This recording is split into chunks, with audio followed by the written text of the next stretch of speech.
Hello, good afternoon. My name is Ram Pandit. I'm CEO of Applied Decision Technologies. We're a small company based in Atlanta, Georgia, and we work in the area of supply chain optimization, software development, and management consulting services to manufacturers and consumer product companies and transportation companies. Today, I've been asked to provide my views on resilient supply chain, and I'd like to start with saying that this is a very important area, given all the condition in the world, that the supply chains should be provided quite a bit of attention, going with all the disruptions that are going on, and to make our productivity much more efficient.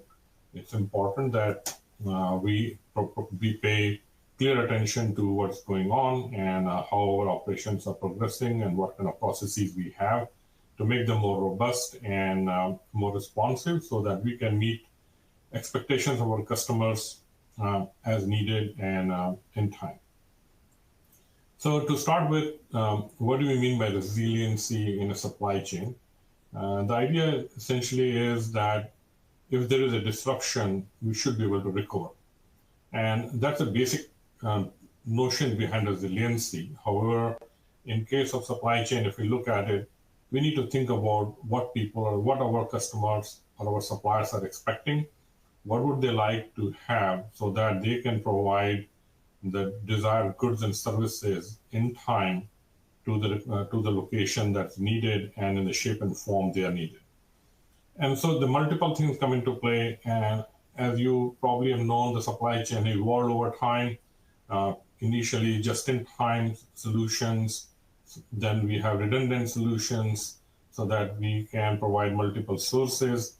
Then come resiliencies with variety of technologies and solutions so that we are much more insight and visibility into our movements of our materials and goods. And we are now able to recover that with resiliency. And then another notion that we are dealing with now is called hyper-resiliency, is that just having alternate solutions on visibility is not enough. We need to be more involved into our supplier base and invest into our supplier base to ensure that we meet our needs for products and solutions in time, and in case of the disruption, we can quickly bring them to bear and meet our requirements.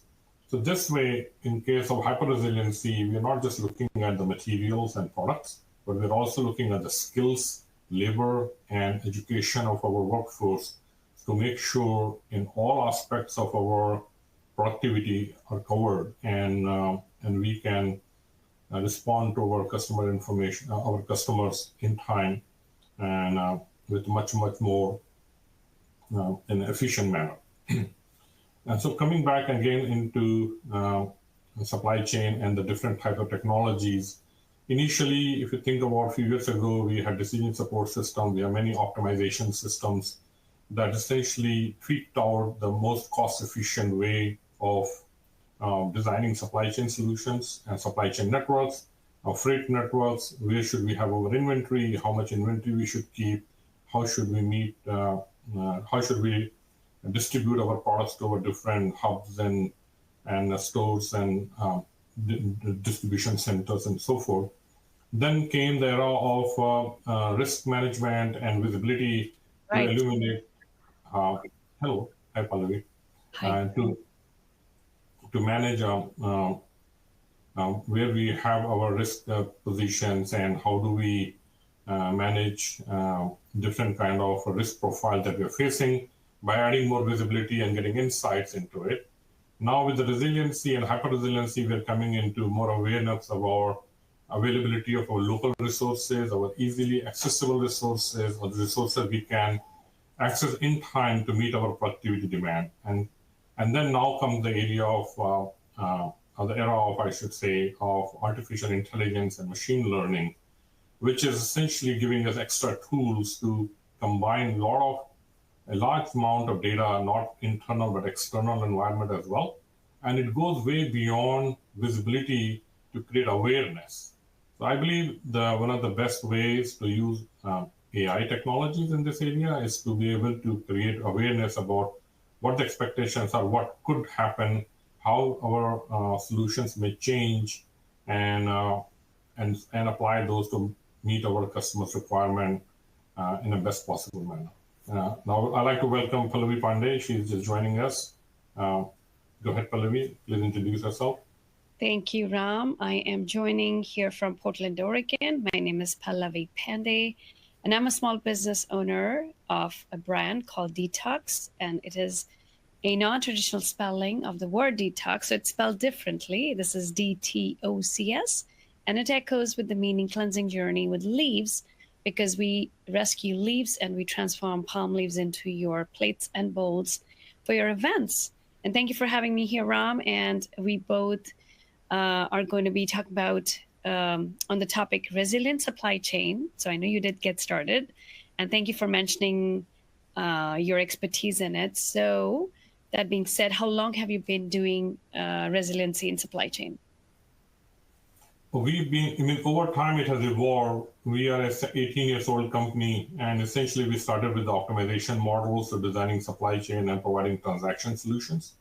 Now we're getting into the era of intelligence, and the resiliency essentially was limited towards, or what people looked at resiliency was able to recover very quickly with disruptions, with visibility and advanced informations and so forth. Now we're getting into era of AI and seeing that how we can use AI to create awareness, so we preempt disruptions, or we pre-plan for any disruptions and see what happens. If the countries are at war or tariffs change and things happen, how do we reconfigure ourselves to meet that? So we are at that level now. I like it how you touched base on AI and integrating it with your supply chain to make it more resilient. So it's like planning properly. Yes, and especially if you are getting suppliers from international locations. Mm-hmm. So as you can imagine, there are multiple ways to bring the product in. You can accumulate in the middle, you can do a part assembly, part manufacturing, you can get parts, you can get completely fulfilled, and there's a lead time, and there are a variety of issues that come into play. And the whole idea is now with our solution that we provide is, how do we address to those? But essentially, if it comes down to it, when we talk to our customer, they just want to know where the products are and when they're going to get that in their hand. And they understand that, in a regular operation, there will be delays, there will be disruption. Mm-hmm. But what they're asking me, Ram, don't tell me 5 minutes before. Tell me 10 hours before or 20 hours before. So at least I have a chance to recover out of that. And right. You bring your stuff, your products quite a bit from overseas as well. You probably have some experience in that area. What do you think about that? Yeah, thank you for that question. And that's a great point to bring this up here. I did mention we rescue leaves. So if our audience here today is wondering, where do we rescue leaves? Of course, they're not here in our backyard in the US. I do manufacture our products in India. And you're absolutely right. Why do we need a strong, resilient supply chain? And in simple words, it is, think about your supply chain like a path your product takes to reach your customer. And like you were mentioning all those words, Ram, like operations, lead time. So from the factory, from where your products are being manufactured, to the shelf or the store or the e-commerce channel, wherever consumers can find your products, is the whole supply chain. So it's like a relay race. But what happens when somebody drops the baton? It's like you said, delays happen. There are lost sales. There are unhappy customers because they're like, why didn't you inform us on time? So that transparency is so important to build this resilient supply chain. And that is why having a backup plan, I think, is also important. And you may agree with me, Ram. It's like when one supply has an issue, then you can rely on others. For example, when I work with my suppliers of palm leaves, I have a couple of vendors to diversify my manufacturing. Similarly, when we're talking about shipping and shipping slows down at port A versus port B, we know what our course of navigation on the sea looks like. So that's the information. What if the cost goes up? Like one vendor might have a more premium leaf in my case, which increases the price or the cost of goods for me. So what happens when the price in terms of the cost of goods goes up for me, or in general in supply chain, because the shipment could look like more expensive from one port to the other. So when you're stuck in these decisions, I think you need to make sure that you can run your business very smoothly. So that is why you need to save all that stress and keep your options open and have a couple of business strategies and plans to have resilient supply chains. Would you agree, Ram, on this? Yes, and to that point, I also like to get your opinion about another aspect of the resiliency is like, sure, we want to have alternate suppliers. We want to have alternatives to distribution routes and so forth. What about investing into your supplier base to create alternate product strategies or alternate supplier bases as well?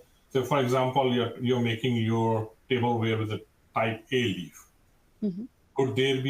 Could you invest and make a type B leaf so that if tomorrow type A leaf is not available, even maybe for the short time, you could switch over to type B leaf. So the idea behind is this: if you look at your ingredient list or raw material list, right? You have certain components which are critical that you have to have. Mm-hmm. You have to have a leaf. Maybe the wrapping may not be exactly what you're looking for, but so I would say in some sense of criticality, you have a list of bill of materials in which certain products are much, much more critical. And then some of them are, they're not as critical. So the idea is, do you ever think about that? Okay, how do I take care of my critical needs first, critical parts first, and essentially create or maybe invest into small business in India or China or Nepal, someplace where they can provide me different types of leave that I could take over. And yes, that is a great point. So you brought up another example of what small businesses call SWOT analysis. So if you're a small business owner, every business should do a SWOT analysis for their brand. What are the threats? What are the plus points? And Ram brought up a good point here, which is look at your ingredients, look at the list, look at the raw material. And if you can diversify beyond your supplier vendors to even raw material for that matter, which we are. So for example, when we contract manufacture, we invest in the machineries, we invest in the molds. So now if we can either work with different type of leaves, because there are some premium leaves, there are some cheap leaves, and that's why the quality of product matters. And even apart from that, if we totally can work with a different kind of raw material, now we are diversifying our products, our offerings apart from our suppliers and partners. So this is called creating a backup plan and engaging with different producers, different co-packers, different local distributors. And that is what is important to create a safety net for your business, because that is the path you're creating for the resilient supply chain. Yes, and toward that point, we also look at, especially if we're building resiliency, we're trying to see, how we can build a product or deliver a product in a much more certain way or much more efficient manner. We look into what we call as a product simplification. Mm-hmm. So, for example, if your particular product needs 15 items to make it, can you redesign your product so you only need 12 or only 14? So we kind of challenge our product designers, saying, hey, you have a list of products, a list of ingredients that are going into a product. Can you do with one less ingredient? Maybe possible, may not be possible. But think about the complexity that you have removed. Mm-hmm. Maybe that one particular piece, it could be a simple nut, bolt, or something like that. But you're sourcing it from somewhere, right? Now, if you can create your mold, your, design in a way that you don't need that, you essentially eliminated one whole source of supplier. And that way you also increase the reliability of your supply chain even further. Mm-hmm. Right? Yes, so, it sounds like you're talking about reducing your dependencies on, let's say if you're working with 10 ingredients or 10 type of things, keep reducing that to have a very, very lean methodology. When you follow lean, you're improving your logistics, your operations, your analysis, and you're reducing your dependencies. So that totally makes sense. So if a business has that potential, then you can become more resilient. Yeah. So the whole idea is not only you look at, because when people talk about supply chain, they immediately think about distributions. They think about trains, trucks, planes, and networks. Right. And that is fine, and that is part of it certainly. But we should also look at why do we need them, right? What are we designing and creating a front so that we need to utilize all those resources? Right. And the idea is simpler the product, more useful the product. I mean, and of course, the simplicity is not taking away the usability of the product. It Right. still has to be usable, but the idea is, can we create in a way so that it's not that complex? And as you can imagine, a small complexity at the design stage creates a lot more complexity at the tail end. They call it bullwhip effect kind of thing. But so the whole idea is not only we should look at the product portfolio, look at the visibility, and those technologies are fine, but equally we should look at the product design. And then the next part would be, if you have a good design, we look at the practices. How do we processes that involve in manufacturing? Can we reduce the skill set that design? If you need a very complicated assembly, can we design in a way that becomes a simple assembly? So rather than hiring a PhD to do your assembly, you can get done with somebody who's a little less skillful and still get it done. So that way, not only looking at a product portfolio from a product material point of view, but we should also look at from the skill point of view and the knowledge point of view and the training perspective. How quickly you can bring and how many more resources you can bring to bear. So in your area, you're dealing with the leaves, you're probably dealing with villages, and I don't know how you collect it, but I'm guessing. So you must be thinking about how do we collect these leaves in a way that they're clean, they remain valid by the time they come to US, and they don't, there's a shelf life, I suppose, on those things. Yes, so you made a good point, because we do try to understand our local dependency and the risks that come with that, because like I mentioned, this is something we can't find domestically here in the United States. So we do have to map out our supply chain, which is we have to identify which raw material, which product, what can we source in India and other countries. And then we look at the risk like weather disruptions or seasonalities, because there is only a period of time that we have to really utilize in order to gather these leaves that are actually fallen on the ground. So is there a shortage of leaves apart from the times when we don't collect them, which means the whole year has gone by? So we do have to assess the vulnerabilities. We have to also look at labor shortage. And then we have to look at, if we are only working with one raw material, then we have a single source dependency, like you were mentioning. So we do have to rely to gather all of this in India.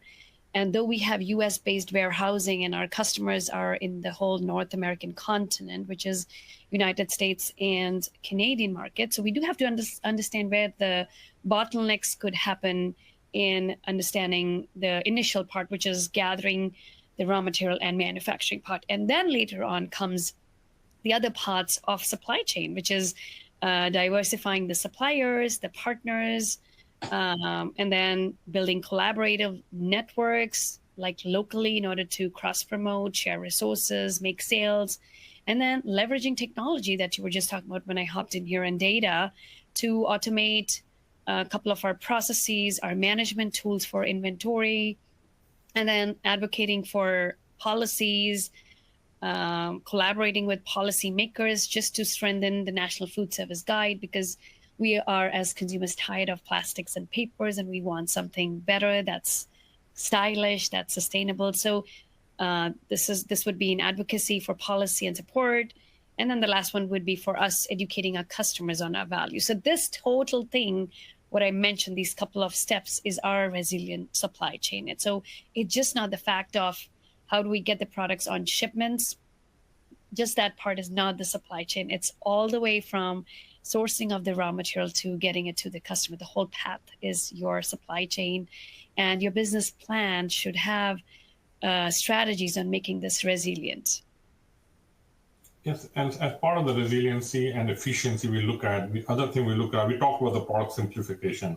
We also look at portfolio simplification. So, for example, if you may have, say, 1,000 SKUs that you are selling, if you look at if you analyze those products, you will see typically we see a tailing curve where few products create a lot of margin, and then the whole tail of products which may not be creating as much margin as you like to have. Right. But what happens is every time you introduce SKU, it creates complexity. Because now you have to store it, you have to create it, you have to maintain it, you have to do quality testing and variety of things. Right. So have you looked at as to saying that, okay, how these products are related to each other? Because sometimes people create this because they are making a private label product for some customer, Right. or something just sell together, like a plate and cup, they go together, right? And maybe people are buying more plate than cups. So Right. So right. from my personal experience with our offerings, when I started in 2019, we started with 4 plates, and these plates had 4 shapes: square, round, oval, and rectangle. These were our basic offerings because we found the gap in the market where people were looking for plates to eat on, to celebrate their events, and not having to wash the plates at the end. But with years, with our customer buying behavior, and like you said, not every product sells at the same rate. Not every product is the best seller. And we had to gather a lot of data because we introduced right after that 15 other products, and they ranged all the way from plates to different shapes and sizes of bowls. For example, we have the tiniest bowl that is a 2-inch bowl, or we have a largest, which is a ramen bowl, almost a 7-inch deep bowl. So we have a variety in the middle, and we had to gather a lot of data, which bowl performs the best and why, and with which target audience. For example, our restaurant owners would use the deeper ramen bowl in order to serve their dishes or salads, versus the charcuterie board makers at events or weddings or at vineyards would use the teeny tiny bowls to put their sauces and jams that pair up well with cheese. So we had to gather all that data, and then we had to figure out X bowl sells the best, Y bowl sells maybe 40% less, and Z bowl doesn't even move. We can't even move that SKU. So with time and with years, then we had to recall a few products. So that is my one tip for business owners, that it's good to do A/B testing in the market. And that is, again, with maybe some of your baking mixes. Let's say if there's somebody who's selling that, a 2-ounce packet could be selling way better than a 5-pound bag. Again, it very much depends on your target market. It depends on which store you're selling at. What does that shelf look like, or whether this is something you're shipping to people's doors. And it makes more sense to ship them a 5-pound product because the shipping cost would be the same or pretty much comparative to a smaller pack with higher profit margin. So I would say definitely look into your data. And one place where I honed in a lot of my data was Amazon dashboard. It gave me a lot of information about, like, today we have 40 SKUs. And again, like you rightly said, we have 20 best SKUs and the remaining 20 are very slow moving SKUs. But what do we do with that data, right? How do we change our advertising? How do we, that all gets impacted with that data. Yes, and then also, how do you plan for those? Planning is also important because you need to produce them, because it's possible that those are SKUs that get sold with other SKUs. People will not buy them if you don't have them. So those kind of analysis get into play as well, which is where I think nowadays machine learning and these kind of tools which are coming in, they're very, very useful in creating those kind of visibility and insights more likely. Right. And I love the emphasis on tools and AI, because you can try bundling your products. You can do different pricing structures and see which offering works the best for you. Yeah, so in this discussion on resiliency, it's quite far, and scope-wise, it could be as wide as you want to make it, or as laser focused as you want to make it. So we do quite a few engagements with our customers. Sometimes they're very laser focused, but most of the time, people come in, can you look at it, our supply chain, and say, what are we doing wrong? Why our costs are going up? So how do you detect that your supply chain is not performing well? So definitely, we will say we do measure our key performing indicators, metrics, every quarter.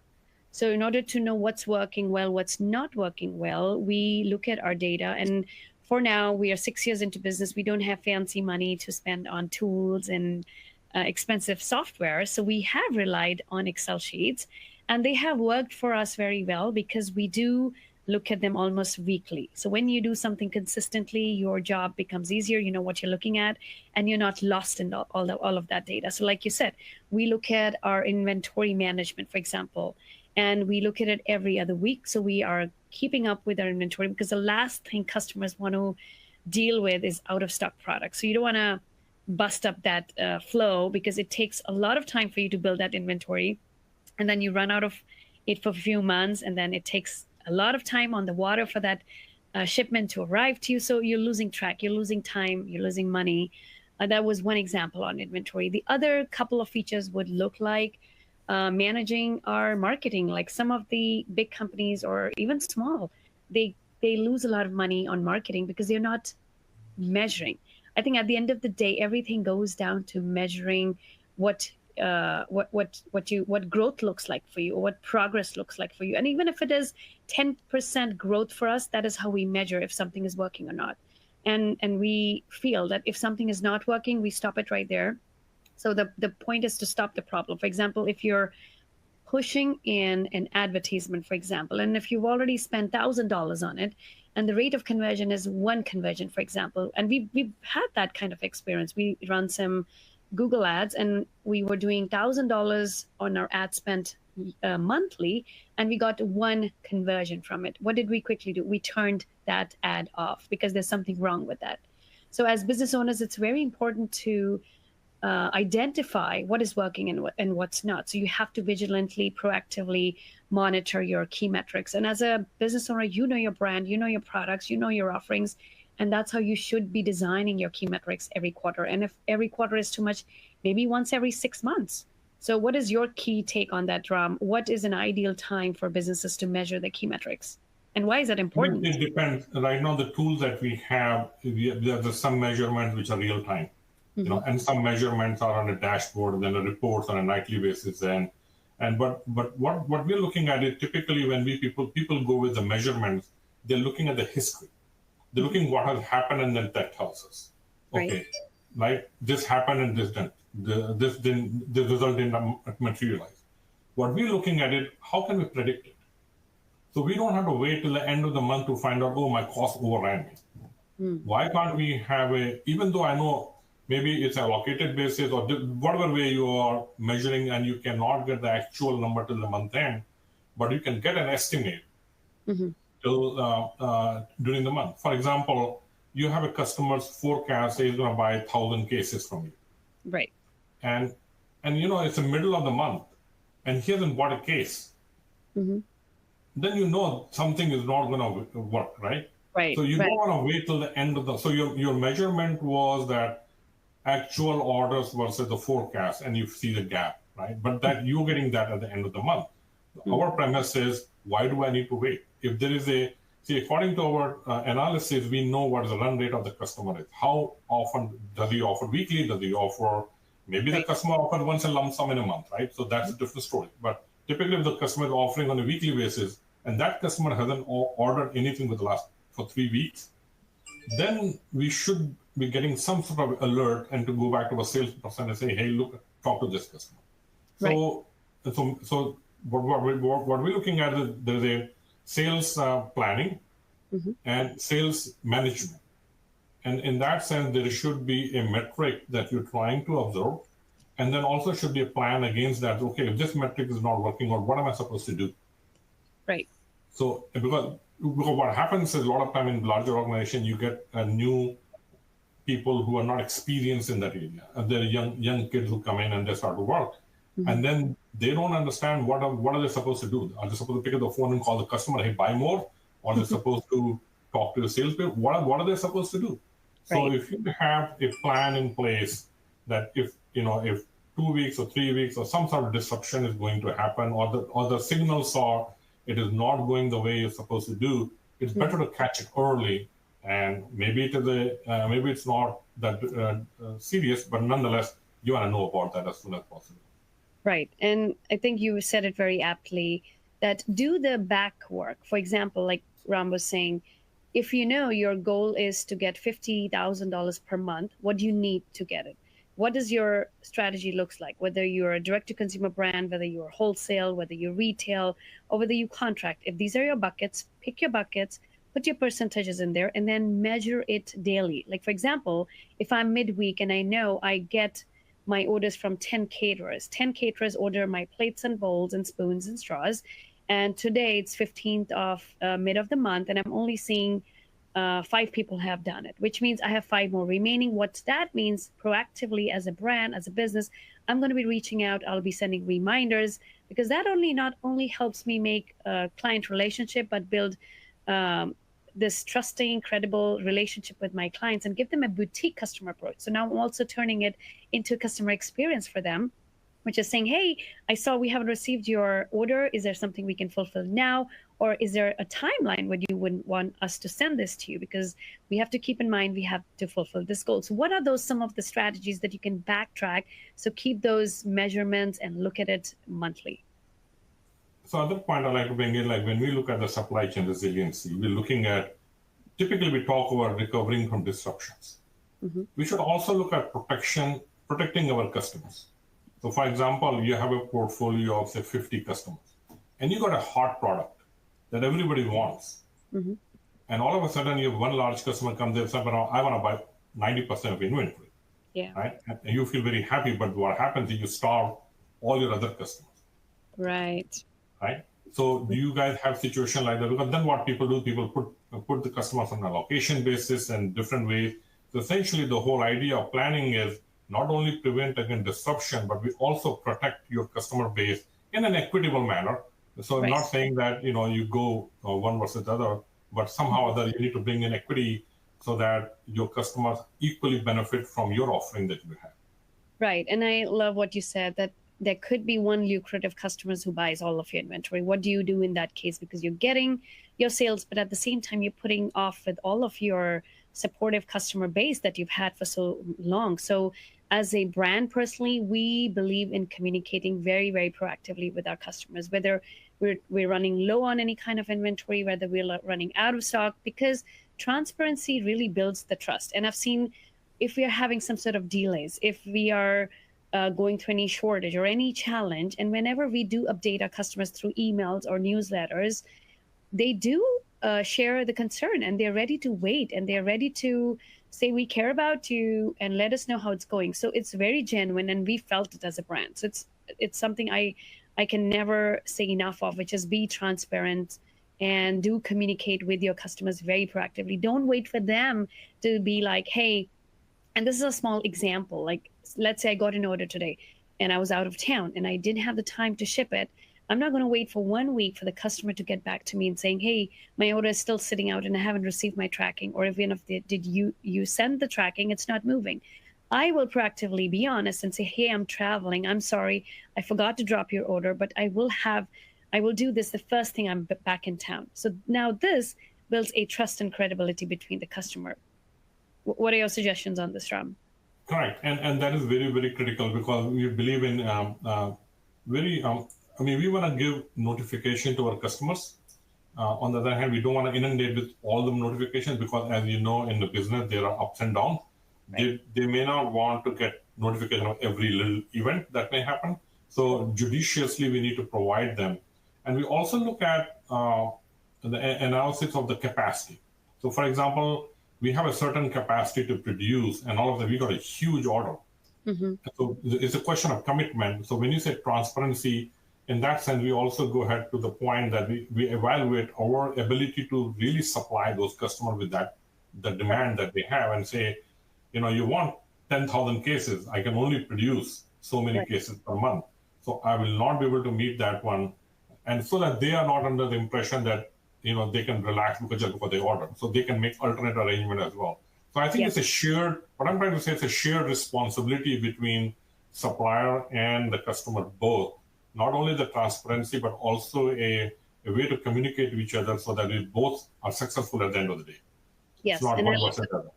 And I love the emphasis on your capability. That's one important thing, because You might be able to secure the lead, but what if you cannot deliver on it, right? That's equally important because according to me and my experience, a resilient supply chain also includes your customer experience. And if you can't provide that with what you're offering, then there's no point of calling your supply chain a resilient and a successful one. So I think to win the loyalty, like Ram was saying, you can say that, okay, we will be able to fulfill this, but in a timely fashion, if you have projections and if you have, for example, that's what we do. If we know there's a client who is large enough for us and is willing to wait, we will also say, this is our timeline. We can get you X number of products that you demand weekly by, and we give them a month and a date because we know our capabilities, we know our supply chain, we know when we can manufacture, we know when we can have it on the sea, and when we know when we can have it delivered here to our customers. So as long as you can have all that planned out, you can share it with your customer. Yeah, and that's where when we talk about AI-based awareness, we also like to understand what is happening in the market, not from the supplier perspective, but from our customer's perspective as well. So, for example, a customer have been traditionally selling, say, 10,000 units in the market every month. All of a sudden, they make an order of 100,000 units, and your tool can, even though you have the capacity to deliver them, you may want to at least have a discussion with the customer. What changed? Why, so it shouldn't happen that they buy all this thing hoping that they can sell it all because the product is hot.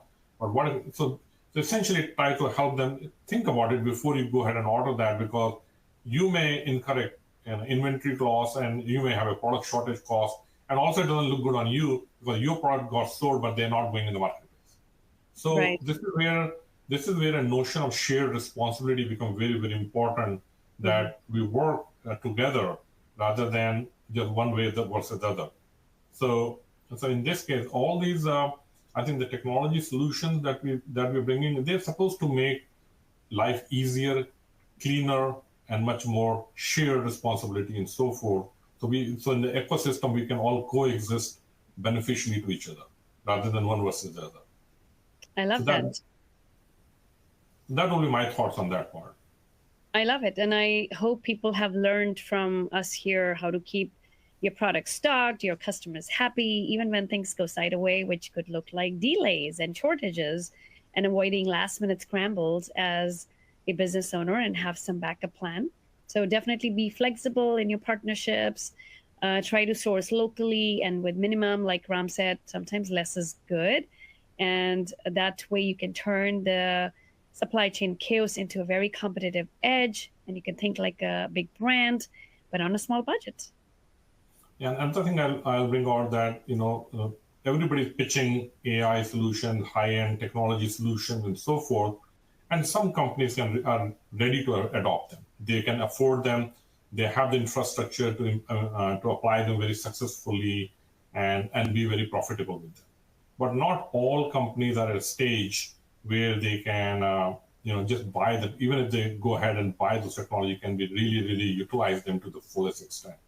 So I would say, be judicious when you're buying these tools and technologies. The words sound very exciting, and people think that a lot of benefits can be achieved. But I would suggest take a thorough evaluation of your ROI of these technologies and see first of all, what do you need to be ready to really utilize that. And if you're not ready, can you really utilize it? Is it a real good time for you to buy it? So though these technologies are certainly helpful, but they may act as a double-edged sword in some cases and create more frustration as well. So just a word of caution with some experimentation that we have done in the marketplace. What are your thoughts on that? Actually, I have been on that sword. I will be honest. I'm not going to sugarcoat it. As a small business owner of two businesses with extremely being busy, because I have a product-based business and a service-based business where we help other founders sell, scale, and grow on Amazon if they have a product-based business. What I have felt is, given my time and capacity, sometimes I have actually invested in some of these tools where I don't even have the time to go and look at the demo. I don't even have the time to go and experiment their 14-day free trial dashboard. And I've just invested, and sometimes we just get so busy and we don't know how to prioritize, especially I'm talking about myself as a business owner. that I have regretted investing in a tool like that. So Ram, you're very, very apt, which is my tip is utilize that free trial that most of the tools do give you, whether it's a week or a 2-week thing, and try it out. And it sometimes Excel sheets might just do the magic. Like sometimes they're simple and it's something you can look at every day. You can pull it up. And depending again, your team, the phase of your business, the how big your business is, sometimes those tools might be handy for you because you have other team members looking at it. But when you're a solopreneur and you're wearing the hats of everything, you really have to be looking at the ROI. What is that giving you in terms of your time and money? Sometimes time is also important. I might have the money to buy that tool, but what if I don't have the time to invest in that tool and connect it to all my portals behind the scene correctly, and then get all that data? And even if I have that data and it's just sitting in my inbox and I don't have the time to read it, analyze it, then what's the point? Correct. Well, I think we are out of time now. So, well, it was very good talking to you, Pallavi. Very good insight from a small business perspective. Hopefully, we were able to touch on some of the points which are important to you guys on everyday life. And hopefully, this will be of some use to people. What do you think? I feel our listeners here, our audience here today can relate. And as small business owner, I can just say we don't have big buffers or big budgets, but we can still build very agile, diversified supply chains, and we can weather any kind of disruption and strengthen our business plan as long as we ponder on it. We have a plan, so please do those SWOT analysis, do those writings in Excel sheets, because you never know when you're going to use it. Very good. All right. If you have questions, how do people get in touch with you, Ram? And for me, people can email me with my first name, PAL, dot, my last name, PANDE, at detox.com, which is DTOCS, my brand name. How about you, Ram? How do people get in touch? The easiest way would be to either email it to me at my email as rpandit, RPANDIT, at edectech.com. It's ADECTEC.com. Or just go to our website, www.adectec.com, or search me on Google, Ram Pandit at Edectech Applied Decision Technology. Then you will find me, or through LinkedIn or Google, whichever way. And we are pretty open and we respond pretty quickly to the inquiries. So we're happy to answer. Another important resource that you just gave out is the Google University. It's an amazing place to just type in the word and everything pops up. So type in Ram's name, type in my name, and you can still get connected to us because Google works. Wonderful. All right. Looks like we are out of time. Thank you very much for listening. Thank you. Bye.